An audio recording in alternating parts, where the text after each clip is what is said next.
আমাদের দাবি আমরা যে 220 জন লোক আছে তাদের চাকরি নিতে হবে।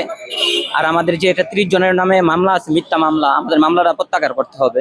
মামলাটা আপনার এই 2 তারিখে একটা বিষয় নিয়ে আমাদের সাথে হালকা পাতলা একটা রাস্তা নাস্তার একটা টাইম নিয়ে কথা কথা কাটাকাটি হয়, যার কারণে আমরা এই কথা কাটাকাটি করানোর পরে ইনচার্জের কাছে বললি, ইনচার্জে বলে যে গেট পাস সাইন দেওয়া যাবে না, জিএম এ যদি সাইন দেই তাহলে জিএম এ লাথি দিয়ে আমাদের বাইর করে দিব।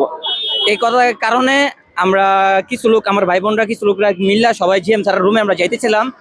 তখন ওই জায়গার ভিতরে আমরা যাওয়ানোর কিছুক্ষণ পরেই বাইরকৃত কিছু লোক আইসা আমাদের উপর আক্রমণ করে।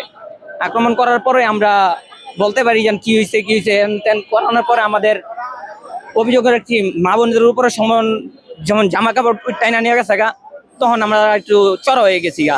চড়া হওয়ার পরেই কিছুক্ষণ পরেই যে হামতাম লাগিয়ে গেছে গা, এর ভিতরে কিছুক্ষণ 2-2.5 ঘন্টা পরেই আমাদের একদম আর কি কিছুই হয় না। ফ্যাক্টরির ভিতরে আমরা ঝগড়া মগড়া যা আছে কি, যে একটা মিটমাটের একটা যে সমাধান, এটার কোনো কিছু হয় না। হামলা হওয়ার পরে কিছুক্ষণ একদিন পরেই আমাদের ধরে নিয়ে যায়, আমাকে পুলিশে ধরে নিয়ে যায়। মামলাটা করছে আপনার গিয়া যে আওলাদ সাহেব, আর আমার বাদী ছিল রাসেল সাহেব। আমাদের মামলা দেয় যে আমেরিকান কোম্পানি এসএস গ্রুপের নামে।